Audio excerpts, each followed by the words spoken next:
Hello বন্ধুরা, আপনারা সবাই কেমন আছেন? আশা করছি সবাই ভালো আছেন। স্বপন টেমপ্লেট জোনের পক্ষ থেকে সবাইকে স্বাগতম। আজ আমাদের আলোচনার বিষয় how to set default of font, font size, paper size, margin, paragraph spacing and line spacing. কিভাবে font size, paper size, margin, paragraph spacing এবং লাইন স্পেসিং ডিফল্ট সেট করা যায়। বিষয়গুলি অত্যন্ত সহজ। তবে এই বিষয়গুলি ভালো করে বুঝতে গেলে শুরু থেকে শেষ পর্যন্ত ভিডিওটি দেখতে হবে এবং আশা করি আপনারা সবাই ভিডিওটির শেষ পর্যন্ত থাকবেন। এবারে আমরা মাইক্রোসফট ওয়ার্ড স্ক্রিনে যাই। কেন আমরা এতগুলো বিষয় ডিফল্ট সেট করব সেই বিষয়ে একটু ধারণা দিই।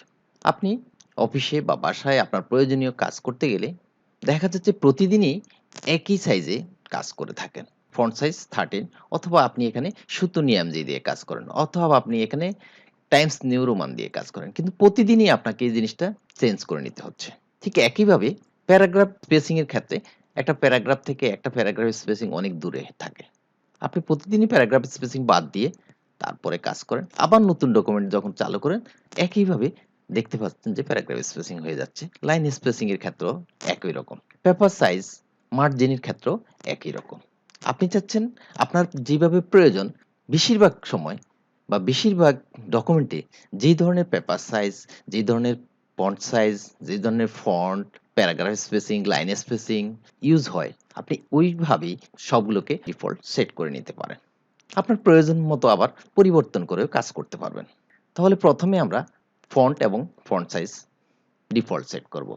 ফন্টের কন্ট্রোলে ক্লিক করে আমরা ফন্টের নিচে টাইমস নিউ রোমান, ফন্ট স্টাইলে রেগুলার, ফন্ট সাইজ হিসেবে 14 চুজ করলাম এবং সেট অ্যাজ ডিফল্টে ক্লিক করলে একটি উইন্ডো দেখা যাবে। সেখানে দুইটি অপশন দেখা যাচ্ছে। প্রথম অপশন দিস ডকুমেন্ট অনলি। আমি যদি শুধু এই ডকুমেন্টের জন্য এই ধরনের সেটিং চাই তাহলে দিস ডকুমেন্ট অনলি সিলেক্ট করলে হবে।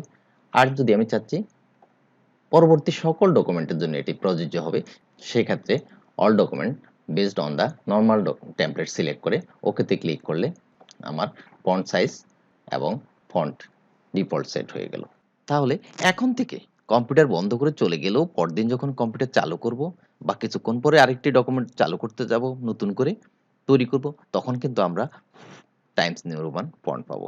আর যাদের বেশিরভাগ বাংলায় কাজ করেন তাদের ক্ষেত্রে সূত্র নিয়ম যে দিয়ে বেশিরভাগ কাজ করেন সেক্ষেত্রে আপনারা সূত্র নিয়ম জেকে ডিফল্ট ফন্ট হিসেবে চুজ করে রাখতে পারেন।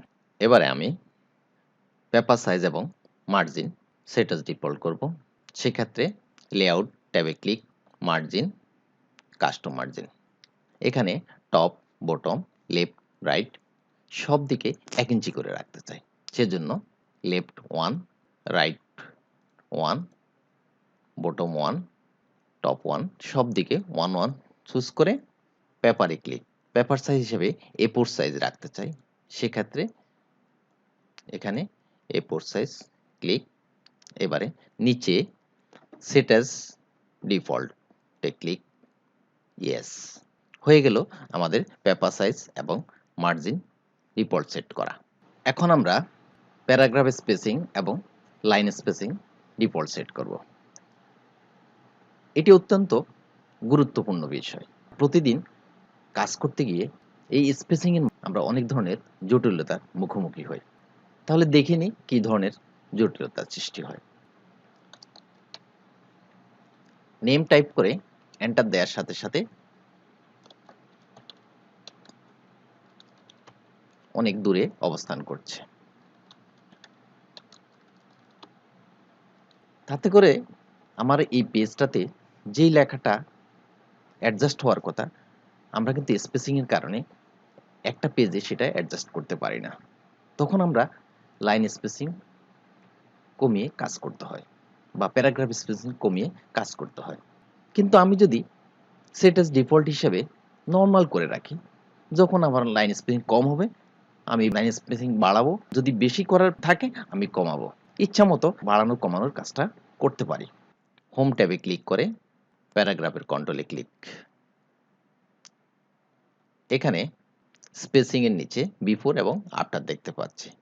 এখানে before 0, after 0, line spacing single, set as ডিফল্টে ক্লিক।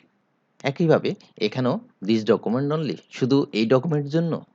আর যদি আমি চাচ্ছি ভবিষ্যতে যত ডকুমেন্টে সবগুলোর জন্য এটা যেন প্রযোজ্য হয়, সেজন্য আমরা all document based on the normal টেমপ্লেটে ক্লিক করে ওকে হয়ে গেল আমাদের লাইন স্পেসিং এবং প্যারাগ্রাফ স্পেসিংয়ের ডিফল্ট সেট করা। পরবর্তীতে আমরা নতুন ডকুমেন্ট যখন চালু করব তখন ফন্টের নাম টাইমস নিউ রোমান দেখতে পাচ্ছি এবং সাইজ 14 দেখতে পাচ্ছি। প্যারাগ্রাফ স্পেসিং কন্ট্রোলে গিয়ে আমরা স্পেসিং 00 দেখতে পাচ্ছি, লাইন স্পেসিং সিঙ্গেল দেখতে পাচ্ছি।